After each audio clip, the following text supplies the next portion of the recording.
안녕하세요. 예, 한경백입니다. 특강을 개설했는데요. 2013년 CPA, 2월 말에 시행된 CPA 해설 특강을 개설했습니다. 그래서, 지금 여러분들이 올해, 이제 오늘 오신 분들이 감정평가사 준비하시는 분들하고 공무원 준비하시는 분들이 이제 대부분이신데, 올해 감정평가사 7월 말에, 그리고, 6월 말에, 그리고, 7급 국가직도 6월 말에 있어요. 그래서 우리 시험 앞에 지금 시행되는 시험들이, 이미 시행된 시험이 공인회계사 시험이 있고요. 그 다음에 4월 28일에 시행된 보험계리사 시험이 있고, 그리고 공인노무사 시험이 또 6월 8일에 있어요. 그래서 여러분들이, 올해 시험을 보시기 전에 매년 우리가 새로운 유형의 문제가 계속해서 출제되지는 않지만 매년 한두 문제 혹은 세네 문제씩은 꼭 새로운 유형이 출제가 됩니다. 그래서 여러분들이 시험 보시기 전에 그런 내용을 점검하고 들어가시는 것이 좋을 거예요. 그래서 올해도 보면 공인회계사 시험에서도 몇 가지 새로운 유형이 보입니다. 그리고 보험계리사 시험에서는 뭐 무난하게 출제됐다지만 거시경제학에서 좀 깊게 들어온 부분들이 있어요. 그래서 그런 부분들을 여러분들이 점검을 하고 올해 시험에 들어가셔야 준비가 될 수 있을 거예요. 뭐 대표적으로 몇 가지 예를 들어드리면 테일러 준칙이라는 것이 그동안 객관식 경제학에 출제가 안 됐습니다. 그런데 2011년 보험계리사 문제에서 처음으로 등장했어요. 그런 다음 2012년도 감정평가사 시험에 출제가 됐죠. 그러니까 여러분들이 만약에 테일러 준칙에 대해서 2011년 보험계리사 문제를 풀어보고 들어가지 않으셨다면 그러면 완전 생소한 문제가 돼버리는 거죠. 그래서 여러분들이 꼭 준비를 하셔야 되고, 또 하나는 고용률과 관련돼서 굉장히 시사적인 문제로 출제가 됐는데 2011년 서울시 7급에 처음으로 출제가 됐어요. 계산 문제로. 그 다음에 2012년 감정평가사 시험에 똑같은 유형의 문제가 출제가 됐습니다. 물론 서울시 7급은 이제 오픈이 안 돼가지고 여러분들이 모르시겠지만 그래도 똑같이 출제됐어요. 그런 다음 여러분들이 오늘 푸시게 될 2013년 CPA 문제, 제가 작년도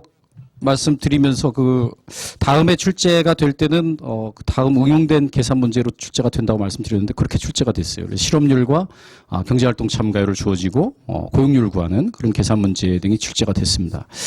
그래서 올해도 보면 CPA 문제에서 CPA 문제야 지금 현존하는 객관식 경제학 중에서 가장 어려운 시험이니까 여러분들이 특별히 이 시험 문제를 1분 안에 풀어가지고 내가 뭔가 실력을 향상시키겠다라는 생각보다는 올해 감정평가사 시험 혹은 국가직 시험을 7급 시험을 보시면서 그 전에 뭔가 새롭게 출제된 유형이 있는지 점검하시는 차원에 생각하시면 되겠어요.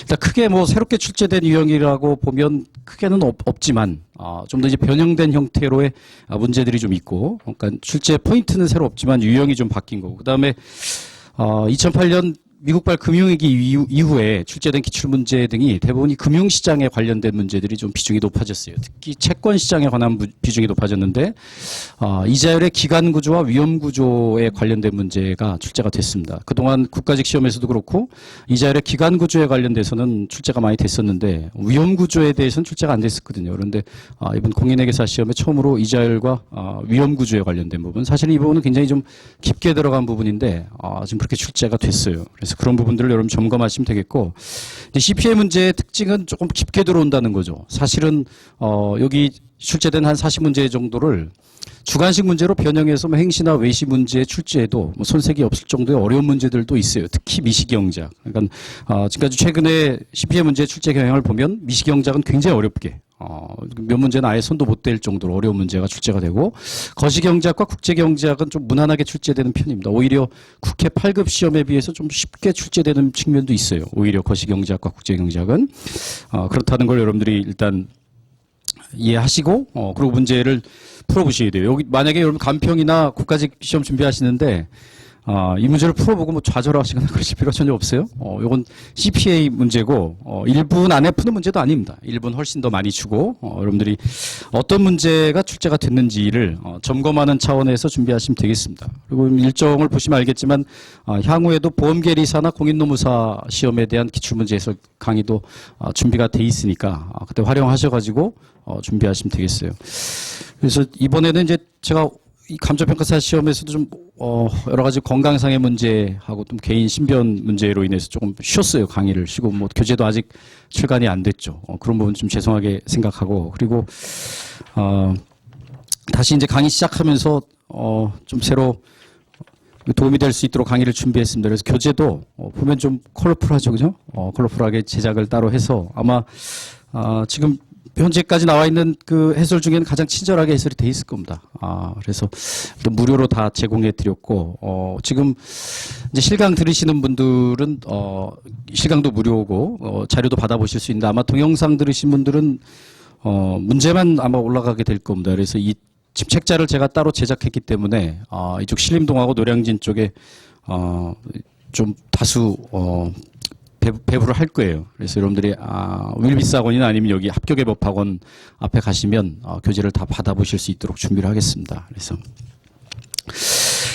자, 그럼 우리가 문제를 풀어보면서 한번 이제 진행해 볼 텐데 우리가 주어진 시간이 많지 않기 때문에 사실 문제를 좀 빠르게 풀어야 돼요. 특히 뭐 제 강의를 들어보신 분들도 알겠지만 일단 가장 어려운 문제이긴 하지만 우리가 이 문제를 제대로 접근하려면 사실은 뭐 굉장히 시간도 오래 걸리고 그런 많은 노력을 들여야 됩니다. 그런데 이게 객관식 문제라는 특징을 여러분들이 잘 살리셔가지고 최대한 빨리 풀 수 있도록 다른 방법으로도 좀 풀어드릴 테니까 그렇게 참고하시면 되겠습니다. 자, 1번 문제인데요. 수요의 가격 탄력성과 공급의 가격 탄력성과 관련된 문제예요. 그런데 최근에 우리 뭐 감정평가사 시험도 그렇고 국회직 우리가 국가직 시험도 그렇고 그러니까 공무원 시험이나 감정평가사 시험 모두 다 이 수요의 가격 탄력성과 공급의 가격 탄력성에 대해서 많이 묻고 있어요. 묻고 있는데 이제 특징이 뭐냐면 예전에 직접적으로 계산하는 문제를 물었다면 최근에는 어떤 기하학적인 원리를 이용해서 수요의 가격 탄력성과 공급의 가격 탄력성의 특징을 묻는 문제가 출제가 됩니다. 그래서 두 가지를 여러분들이 기억을 하셔야 돼요. 하나는 수요의 가격 탄력성의 경우에는 우리가 우하향하는 직선인 경우에 그죠? 우하향하는 직선인 경우에 이렇게 우하향하는 직선인 경우에 수의 가격 탄력성은 만약에 이 점이 중점이라고 생각해 보면 우리가 수의 가격 탄력성 값을 어떻게 구해요? 바로 분모분의 분자로 구합니다. 그죠? 분모분의 분자가 수의 가격 탄력성이 되고 분모분의 분자가 수의 가격 탄력성이 되고 분모분의 분자가 수요의 가격 탄력성이 돼요. 그렇다는 얘기는 이 중점에서 수요의 가격 탄력성이 얼마란 얘기예요? 중점이니까 분모랑 분자랑 같아서 1이죠. 그죠? 이 중점 위에 있는 점을 보면 분모분의 분자니까 분자가 훨씬 커서 수요의 가격 탄력성이 어떻고 1보다 크고 이 아래 영역에서는 분모가 훨씬 크죠. 분자보다 수요의 가격 탄력성이 1보다 작다라는 사실을 일단 가장 먼저 기억을 하셔야 되고 보시면 위로 올라갈수록 어때요? 이쪽으로 올라갈수록 분모는 작아지고 분자가 커지겠죠. 그러니까 여러분 이게 국회직 2012년도에 출제된 지문인데 바로 이렇게 우하향하는 직선인 경우에는 수의 가격 탄력성이 뭐의 증가함수겠어요? 가격의 증가함수겠죠. 그죠? 가격이 커질수록 수의 가격 탄력성이 커질 거예요. 그래서 그렇게 이해하시면 되겠습니다. 자, 그러면 1번 문제 보시면 우하향하는 직선으로 나타낼 수 있는 어떤 시장의 수요 곡선을 고려하자. 수의 가격 탄력성이 이렇게 주어졌어요. 기본적으로 수의 가격 탄력성의 식이죠. 이때 가격이 100에서 98로 일단 보시면 우하향하는 직선이라고 우리가 주어졌죠. 동그라미 치시고 우하향하는 직선에 동그라미 치시고 우하향하는 직선이라고 주어졌기 때문에 지금 100에서 98로 그럼 100을 여기라고 우리가 잡고 그죠? 100에서 98로 우리가 하락한 경우하고 그 다음에 80에서 78로 하락한 경우에 우리가 80에서 78로 하락한 경우에 이때 수의 가격 탄력성이 어떨 거냐를 분석하는 건데 사실은 보시면 알겠지만 우하향하는 직선이기 때문에 이 기울기는 어때요?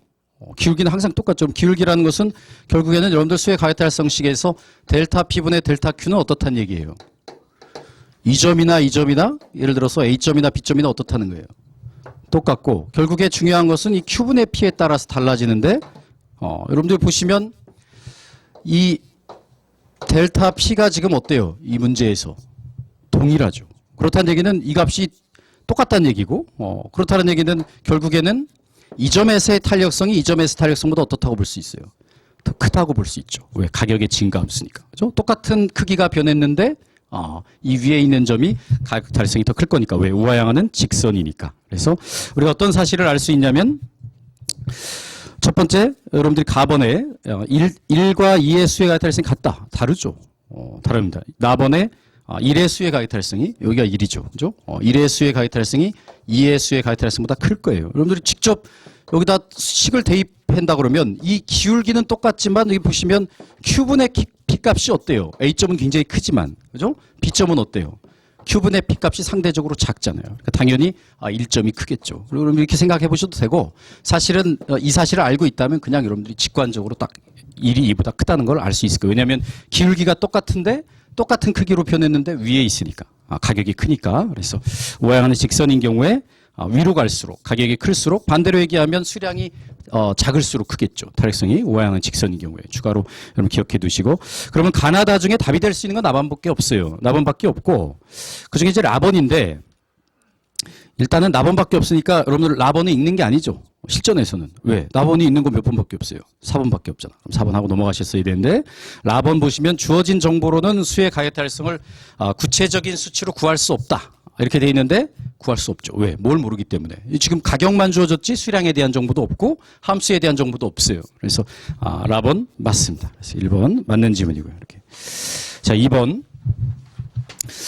우리가 조세와 보조금 부과의 효과가 출제가 되는데 가장 기본적인 문제가 출제됐습니다. 사실은 공인회계사 시험에는 이미 보조금 부과의 효과가 계산 문제로까지 출제가 돼 있어요. 제가 그 부분을 이제 퀵 솔루션 함수 매트릭스로 푸는 방법까지 지금 만들어 뒀는데 아마 여러분 풀어보신 분들도 계실 겁니다. 그런데 지금 가장 기본적인 보조금 부과의 효과를 물었어요. 우리가 귀착에 대해서 물어봤는데 여러분들이 조세나 보조금 문제가 나오면 기본적으로 이러한 그래프를 꼭 제가 기억하고 들어가라고 말씀드렸습니다. 그래서 어떤 그래프냐면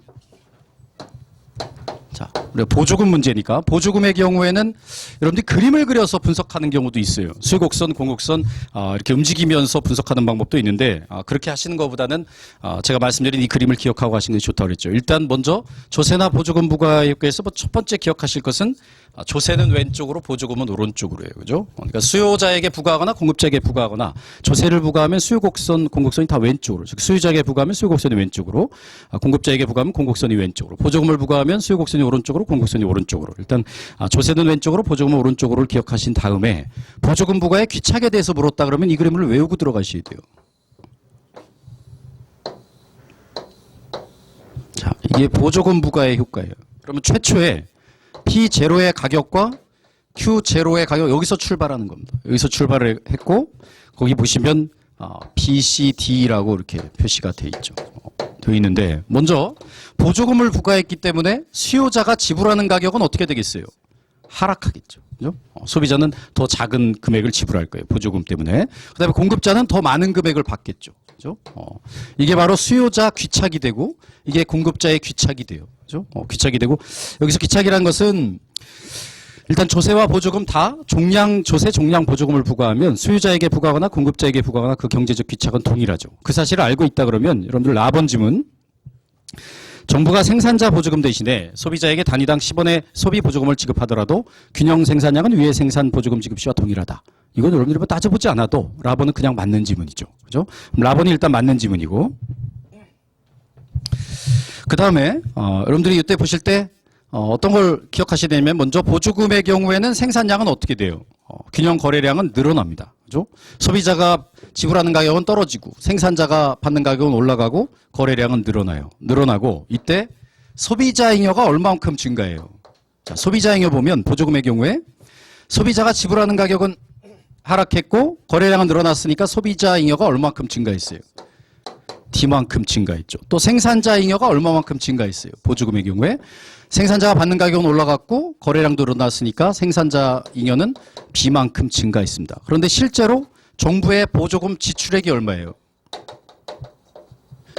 정부가 이만큼 거래량에 대해서 10원, 이만큼 서브시디를 줬죠. 그러니까 실제로 보조금 지출액은 BCD죠. 그러니까 마이너스 B, BCD만큼 지출했으니까 이 D는 누구한테 돌아가고? 소비자에게 돌아가고 이 B는 생산자에게 돌아갔으니까 결국에는 이건 누구에게 돌아갔어요?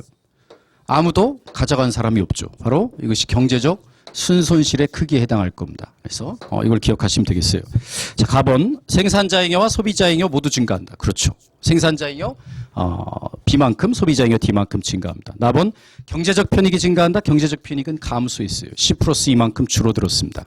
그다음 답은 균형 소비자 가격은 정책 시행 전에 비해 10원만큼 하락한다. 그렇지 않죠. 여러분들 보시면 어디에 이 아이디어가 있냐면 첫 문장에 우하향하는 수요 곡선과 우상향하는 공곡선이라고 했어요. 그런 경우에는 우리가 수요자 부담과 공급자 부담이 어떻게 돼요? 귀착이. 이렇게 달라집니다. 좀 더 디테일하게 물어보면 탄력성의 반비례해서 부담하죠. 보조금의 경우에 기착도 마찬가지예요. 혜택이 누구에게 많이 돌아가겠어요? 탄력성이 작은 사람에게 혜택이 많이 들어갑니다. 반대로 탄력성과 반비례하니까. 그래서 정확히 10원만큼 떨어지지는 않을 거예요. 10원보다 작게 떨어질 겁니다. 그래서 답은 틀렸고요. 정답은 가번과 라번입니다. 자, 3번 문제인데 여러분들 아마 혼자 풀어보시면서 3번 문제가 가장 아마 난감했을 거예요. 도대체 뭘 묻는 문제인지 알 수 없을 정도로 좀 회개망측한 문제가 출제가 된 것처럼 느껴질 텐데 두재화를 소비하는 소비자를 고려하자 두재화의 가격을 P1, P2 소득을 M이라고 했을 때 이때 이 소비자의 선호 관계는 자 완비성, 이행성, 연속성, 단족성, 불로성인데 이건 이제 선호의 일반적인 성질들이에요. 우리가 우하향하는 수요 곡선을 도출하기 위해서 일반적인 무차별 곡선을 도출할 때 이 선호의 성질을 이용해서 도출합니다. 완비성, 이행성 공리에 의해서 무차별 곡선은 교차할 수 없죠. 연속성, 무차별 곡선이 이렇게 연속적으로 그려져야 되고 단조성, 다다익성 공리입니다. 무차별 곡선이 위로 오른쪽 위로 올라갈수록 원점에서 멀어질수록 효용이 커진다는 공리고 볼록성이란 것은 평균적인 선호를 좋아한다는 우리가 원점에서 봤을 때 무차별 곡선이 이렇게 볼록하게 그려져야 된다는 이런 무차별 곡선이 제대로 그려지기 위한 일반적인 공리들이에요. 이러한 공리들을 만족할 때 소비자 X1에 대한 효용극대 수요 함수로 가능한 것을 보도 그러면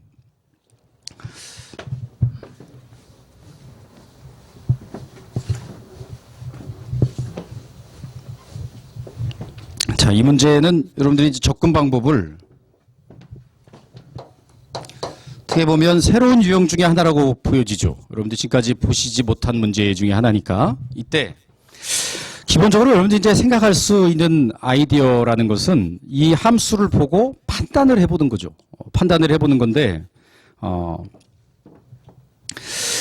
일단은 여러분들이 어떤 공리를 아냐면 이렇게는 생각해 볼 수 있을 거예요. 우리가 어떤 생각을 해볼 수 있냐면 두 재화 중에서 한 재화가 열등제이면 다른 재화는 어떻게 돼야 돼요? 사치제, 즉 정상제가 돼야 됩니다. 그러면 한 재화가 기펜제라면 열등제니까 다른 재화는 정상제가 되어야 하는데 예를 들어서 하나를 보면 자 라번 지문을 한번 볼까요? 라번 지문 보면 다번 지문 먼저 보겠습니다. 다번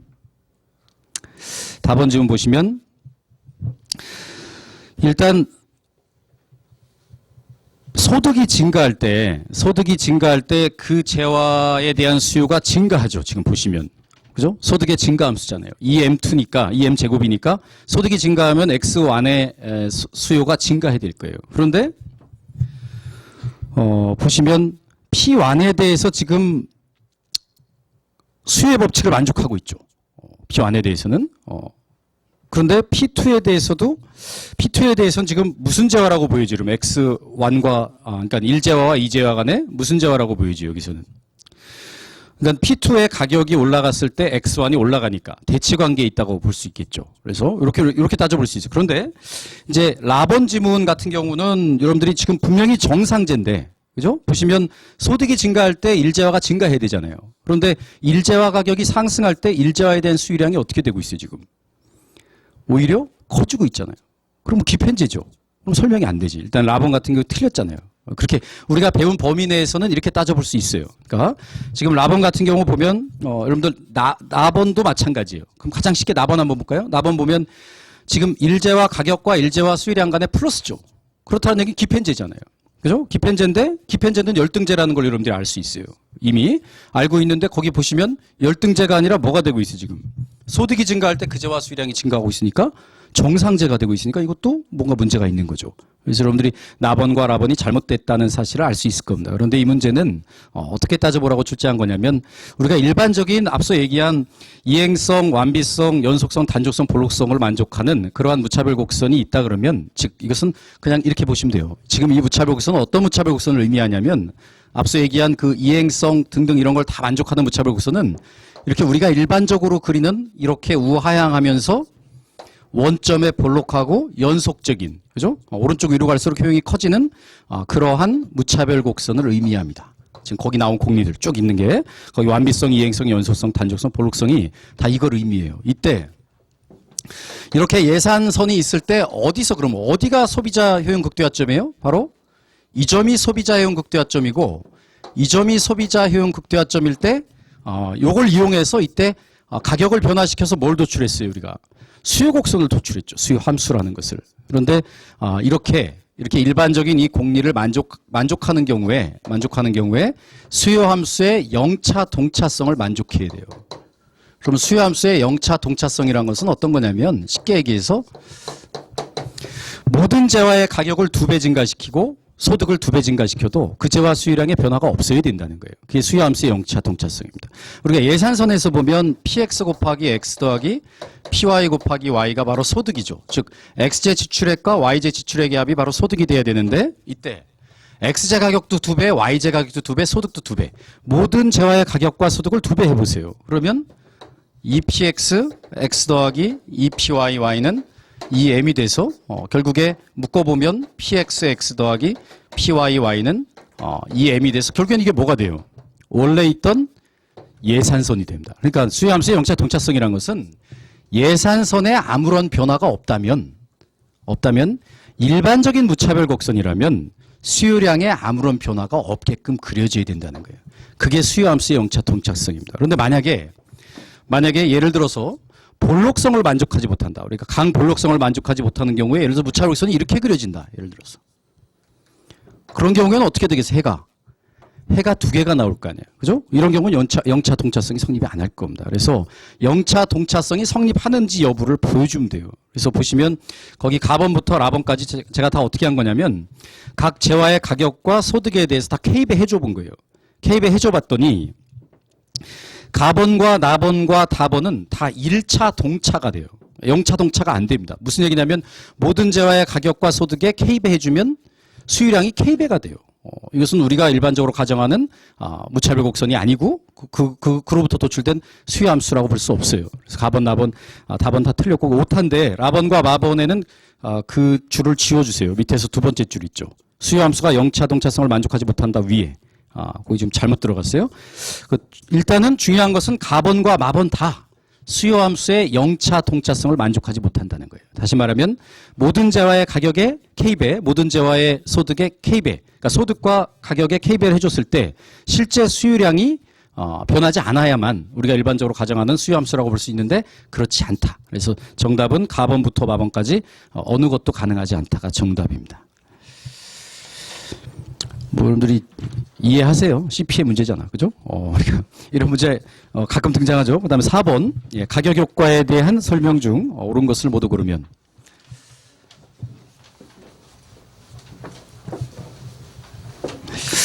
우리가 주어진 시간이 좀 한정되어 있기 때문에 빠르게 풀 수 있는 문제는 우리가 공식을 활용해서 빨리 풀겠습니다. 우리 가격 효과에 관한 문제가 여러분 나오면 기본적으로 세 가지 모형이 있죠. 기본적으로 우리가 슬러스키 방정식, 그러니까 한 재화의 가격이 바뀌었을 때 대체 효과, 소득 효과를 분석하는 모형하고 여가 소득 선택 모형이 있어요. 임금이 바뀌었을 때 그러면 노동 공급을 어떻게 할 거냐. 세 번째로 우리가 기간간, 피셔의 기간간 선택 모형, 이자율이 바뀌었을 때 현재 소비와 미래 소비를 어떻게 할 거냐에 대한 문제인데 각각 제가 다 공식을 만들어 뒀죠. 그죠? 첫 번째, 우리 재화의 가격이 바뀌었을 때는 우리가 마마마, 마뿔마, 말뿔뿔로 우리가 마뿔뿔로 해결하자 그랬죠. 그죠?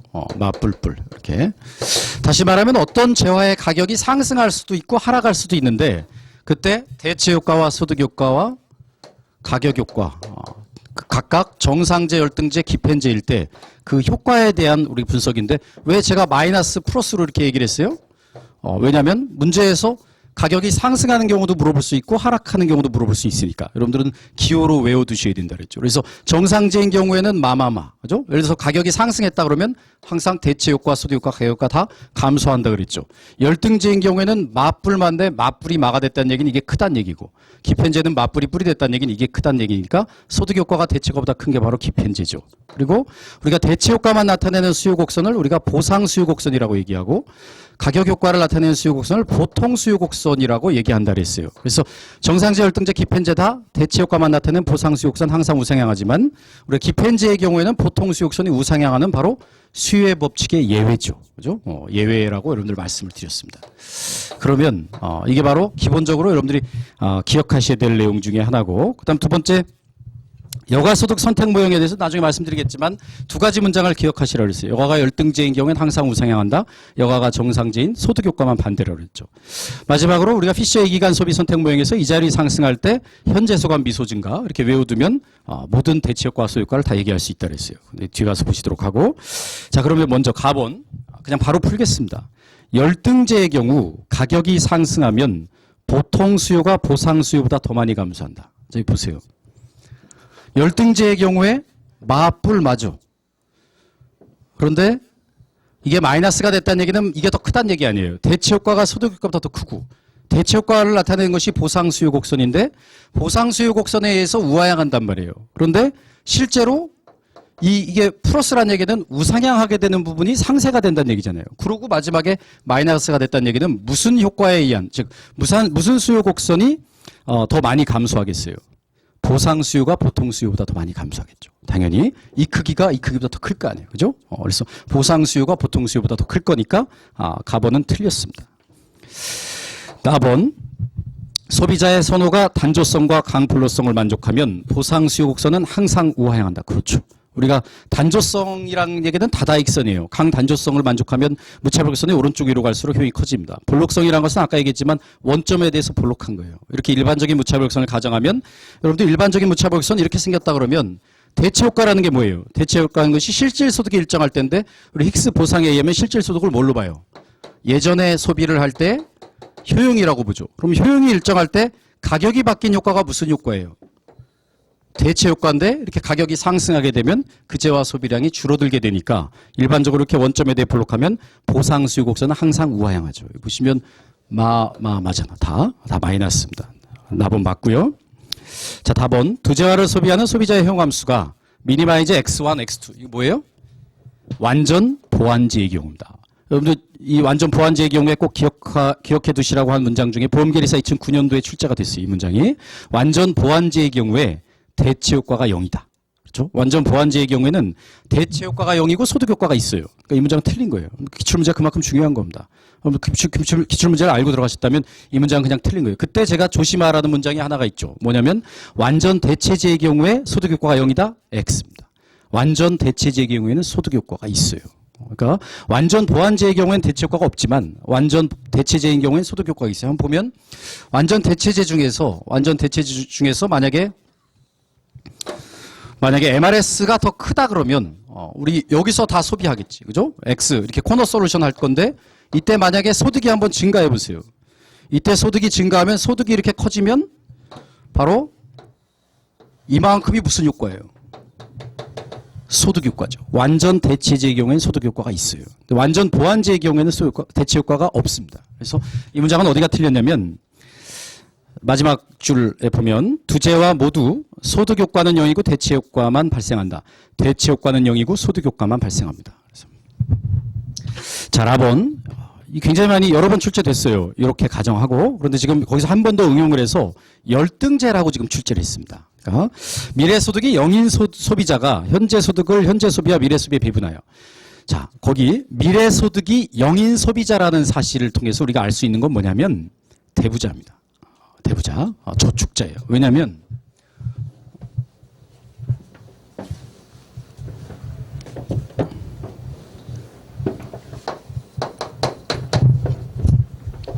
우리가 피셔의 이기간 소비 선택 모형이 어려운 이유는 왜냐하면 차입자가 있고 대부자가 있기 때문에 그래요. 그리고 일반적인 모형은 부존소득이 있는 모형이라고 그랬죠.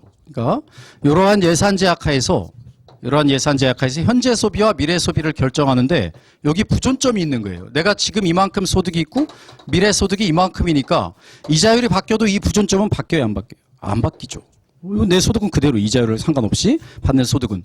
그런데 이자율이 바뀌면 이 점을 축으로 이렇게 회전한다 그랬어요. 그런데 회전하는데 만약에 현재 소비를 굉장히 좋아하는 사람 같은 경우는 무차별성이 가파르게 그려질 거니까 여기서 소비하겠지. 그럼 이 사람은 우리가 뭐라고 얘기해, 이런 사람을? 차입자. 그죠? 지금 소득보다 더 많은 소비를 하니까 돈 빌려서 한 거죠. 이런 사람을 우리가 차입자라고 얘기하고. 그럼 여기 오는 사람, 이렇게 미래 소비를 더 이렇게 좋아해가지고 무차별성이 이렇게 완만한 경우에는 여기서 접할 거고, 이런 사람을 우리가 대부자 혹은 저축자라고 얘기하죠. 그런데 지금 문제에서 뭐라고 그랬냐면 미래 소득이 0이다. 그러면 현재 소득만 가지고 사는 사람인데 그렇다는 얘기는 부존점이 어디라는 거예요? 부존점이 여기라는 거지, 여기. 그죠?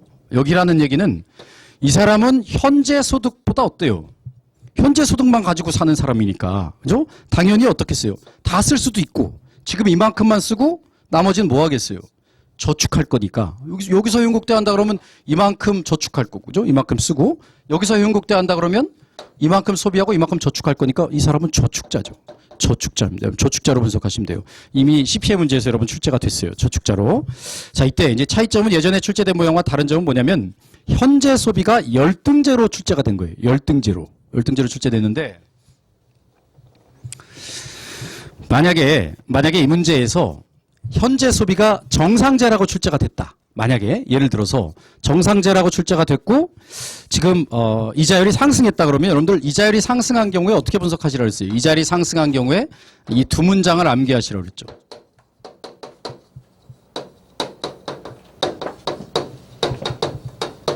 자, 현재 소감 미소 증가를 했어요. 그죠? 그러니까 이 현재 소감이라는 얘기는 무슨 얘기예요? 현재 소비는 감소한다는 얘기죠. 그죠? 보시면 현재 소비는 확실히 감소하고 좀 확실히 감소하는 것만 얘기를 한 거예요. 미래 소비는 확실히 증가한다.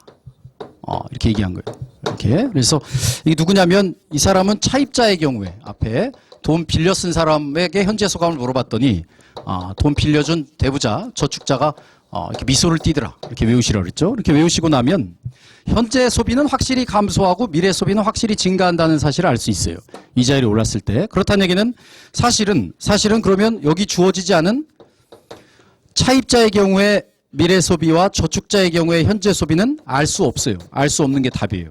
이것만 기억하셔도 웬만한 문제들은 다 풀립니다. 풀리는데 이때 우리가 조금 더 디테일하게 분석해보면 어떻게 분석할 수 있냐면 대체 효과에 의해서 어떻게 대체 효과는 반대로 나타날 거니까 증가하겠죠. 그럼 소득 효과 이렇게 나타날 거고, 그죠? 대체 효과는 반대로 나타날 거니까 소득 효과 이렇게 나타나겠죠. 이게 대체 효과, 소득 효과 이게 네 가지 경우에 다 얘기할 수 있다 그랬어요. 그러면 이 문제가 만약에 열등제가 아니라면 현재 소비가 열등제가 아니라면 어떤 게 정답이냐면 이자율이 상승할 때 이 사람이 저축자고 현재 소비가 모른다가 답이에요. 저축은 모른다가 답인데 지금 소득 효과가 어떻게 나타난다는 거예요. 소득 효과가 열등제니까. 반대로 나타나겠지. 그죠? 이렇게 반대로 나타나니까 현재 소비는 줄을 거고 저축은 늘 겁니다. 그래서 이렇게 보시면 돼요. 이게 정답은 그래서 반드시 증가한다가 맞아요. 그래서 나번과 라번이고 좀 더 자세한 해설은 여러분들 그 밑에 라번에 다 풀어드렸어요. 표로 어떻게 되는 건지. 그래서 그렇게 풀어보시면 되겠습니다. 이제 최대한 실전에 가깝게 지금 풀어드리고 있으니까 이렇게 풀어드리면 되겠어요. 자, 5번. 이 문제도 사실은 국회직 문제에 한번 비슷한 아이디어가 출제됐습니다. 만약에 이 문제를 진짜 계산 문제처럼 여러분들이 이해를 하셔가지고 이걸 다 대입해 보겠다 그러면 굉장히 어려운 문제가 돼요. 그리고 참고로 말씀드리면 다음에 또 풀이해드리겠지만 4월 28일에 시행된 보험계리사 문제에서도 이와 비슷한 지문이 출제가 됐습니다. 그때는 가격이 상승하거나 하락하는 경우 다 물어봤어요. 그때 가서 다시 볼 텐데 이런 문제가 좀 또 출제가 됐다는 걸 이렇게 보시고. 자, 그럼 5번.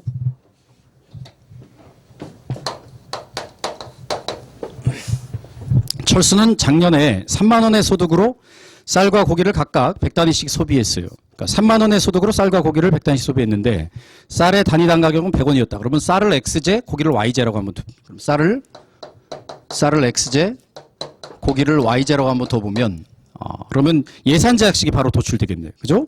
이제 예산제약식 X제 지출액에다가 Y제 지출액을 더한 것이 바로 소득이고, 그럼 지금 쌀의 가격이 100원이었죠. 그리고 쌀과 고기를 다 100단위씩 소비했다니까 여기 100이고요. 그러면 Y제 가격은 주어지지 않았고 100이 소득이 얼마라고 주어졌어요? 3만 원이라고 주어졌죠. 그렇다는 얘기는 우리가 여기서 뭘 구할 수 있어요? 미지수인 고기의 가격을 구할 수 있죠. 여기 만 원이죠. 3만 원이니까 2만 원이 되려면 Y제 가격이 200원이 돼야죠. 그죠? 이게 첫 번째 예산식으로부터 우리가 도출된 고기의 가격입니다. 이때 쌀 가격은 50원 상승했지만 고기 가격은 50원 하락했다 그랬어요. 그러면 그대로 한번 대입시켜 보면 쌀 가격은 50원 상승했다 그랬으니까 얼마가 되겠어요, 이제?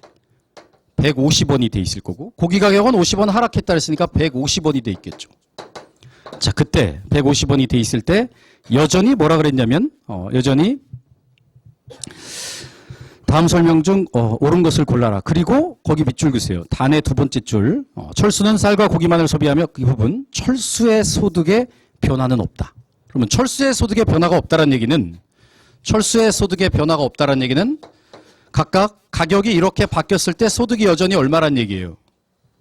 3만 원이란 얘기죠. 3만 원이란 얘기인데 여기서 가장 중요한 아이디어는 뭐냐면 예전의 소비점 이 100,100을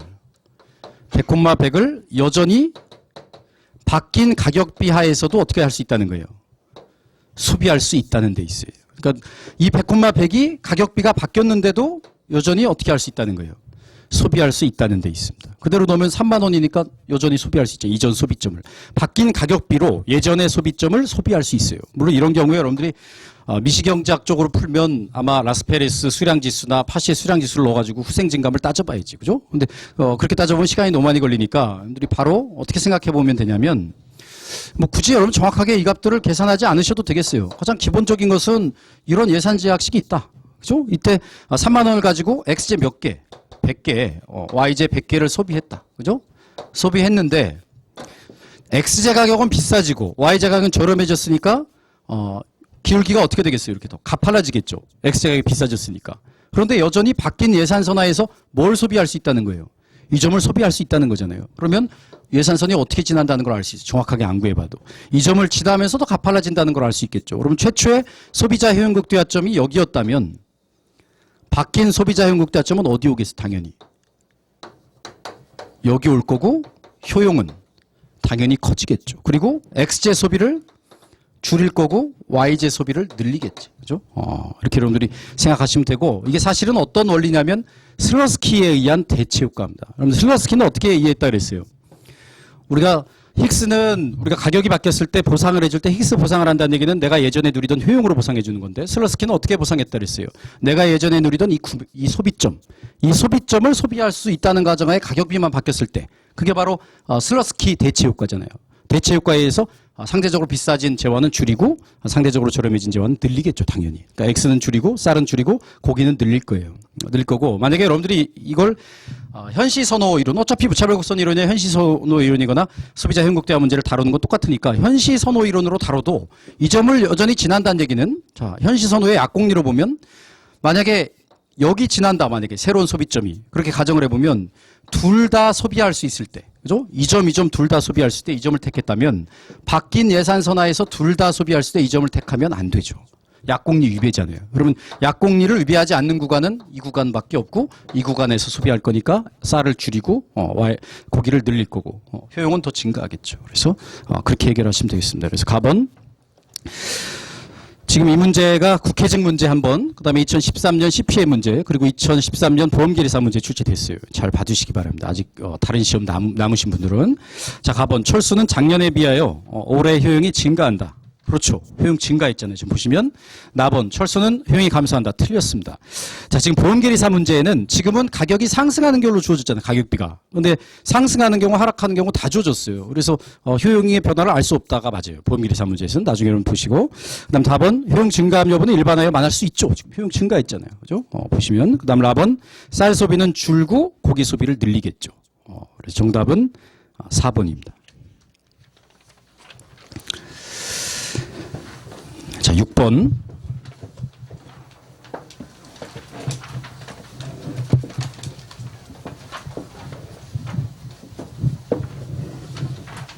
지금 CPA 문제의 특징을 보면 여가소득 선택 모형에서 뭐 지금 이 문제도 그렇지만 2012년도 뭐 2011년도 다 복잡한 계산 문제로 출제가 됐어요. 그런데 복잡한 계산 문제로 출제됐으나 실전에서는 여러분들이 계산하지 않고도 풀 수 있어요. 먼저 계산하지 않고 푼 후에 계산을 한번 해보겠습니다. 무슨 얘기냐면 결국에 소비자가 하루 24시간을 여가와 노동에 쓴다. 뭐 24시간 마이너스 여가.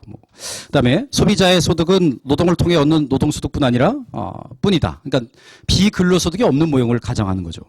그다음에 노동소득은 모두 식료품 구입에 충당된다. 효용함수가 이렇게 주어졌다. 일반적인 원점에 볼록한 효용함수입니다. 이때 노동 공급에 대한 설명을 옳은 것은 자 우리가 여가소득 선택 모형이 출제가 되면 여러분들이 두 가지 문장을 기억하시라 그랬어요.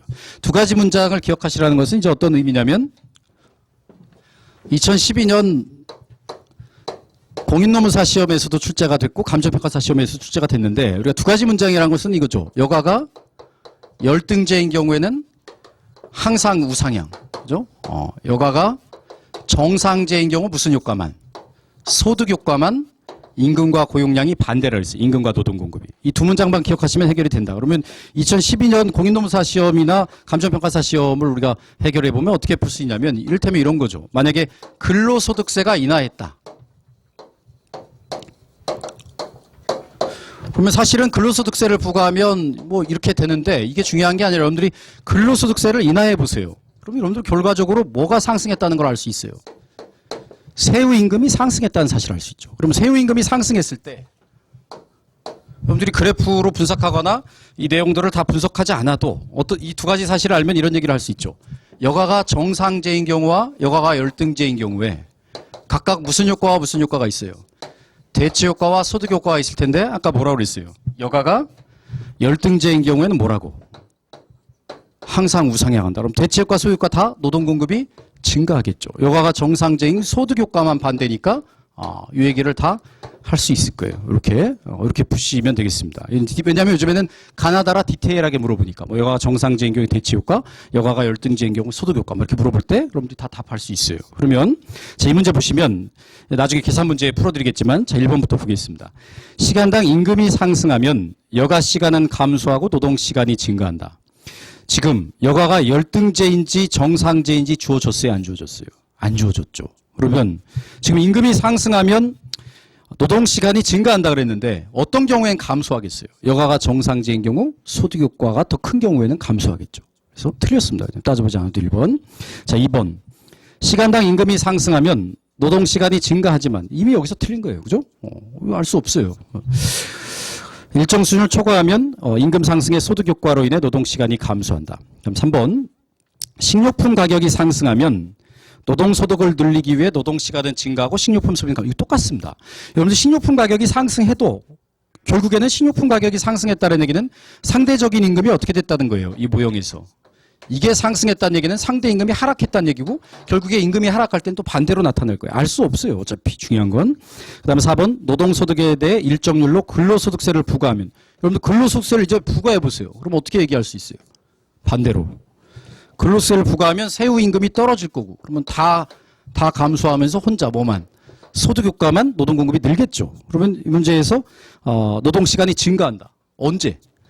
여가가 정상제인 경우 소득 효과가 대체가 없다. 큰 경우에만 증가하겠죠. 나머지는 다 감소하고. 그래서 다 틀렸어요. 1, 2, 3, 4번. 그래서 정답은 5번인데 실전에서 이렇게 푸셔야죠. 이거 언제 계산하시겠어요. 그죠?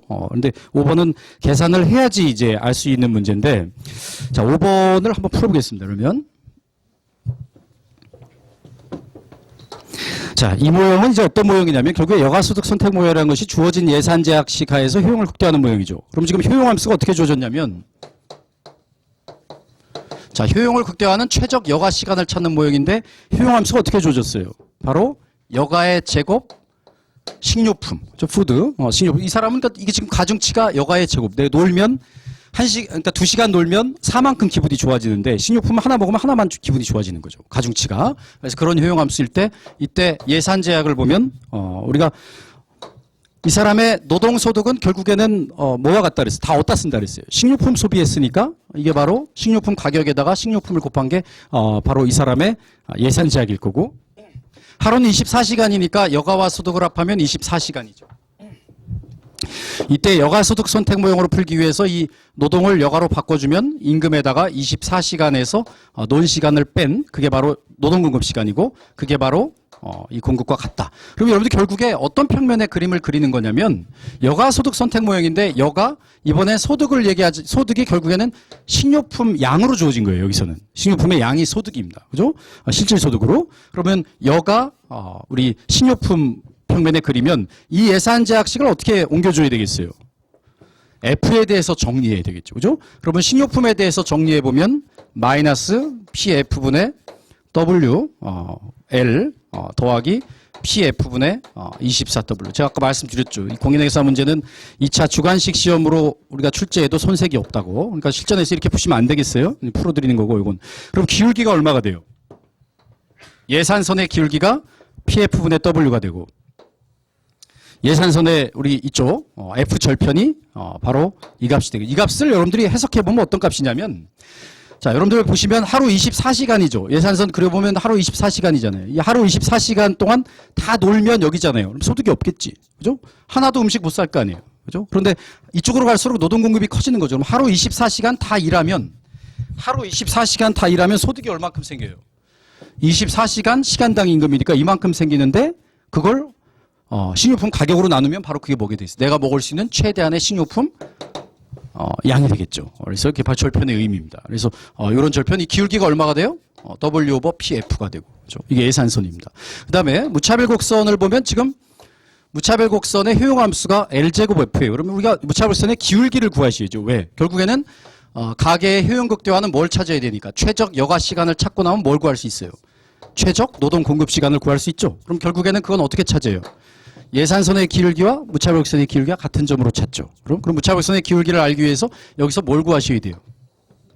한계 대체율 MRS 여가와 소득에 대한 즉 여가와 푸드에 대한 한계 대체율을 구하셔야 되고 이 값은 어떻게 구해요? 여가에 대한 한계 효용을 푸드에 대한 한계 효용으로 나눠주면 되죠. 그러면 여가에 대한 한계 효용이란 것은 뭘로 미분해 주는 거예요? 여가로 미분해 줘 보세요. 그러면 이건 상수니까 F고 2L이죠. 그러니까 뭐만 남아요? 2L F만 남고 F에 대해서 미분해주면 바로 L제곱이 되죠. 그러니까 L제곱이 되니까 결국에는 L분의 2F가 바로 뭐가 되겠어요? 무차별 곡선의 기울기가 될 겁니다. 그럼 결국에는 이 소비자형 극대화점에서는 뭐랑 같아야 돼요? 무차별 곡선의 기울기인 L분의 2F와 예산선의 기울기는 뭐가? PF분의 W가 같아야죠. 그죠? 같다라는 식을 통해서 우리가 어떤 식을 여기서 도출할 수 있냐면 미지수를 이제 하나로 없애줘야 되니까 이렇게 곱하고 이렇게 곱하면 2F, PF는 WL이 되고 2로 나눠주면 PFF가 2분의 WL이 돼요. 그런데 여러분들이 이게 뭐라는 사실을 알아요. 이미. 바로 이 사람의 근로소득이라는 걸 알 수 있죠. 그러니까 근로소득이 바로 2분의 LF니까 여기다가 여러분들 뭘 넣어주면 돼요. 2분의 LF를 넣어주면 그러면 결국에는 이 식을 이제 정리해보면 우리가 뭘 구할 수 있냐면 최적 여가 시간을 구할 수 있어요. 그럼 정리해보면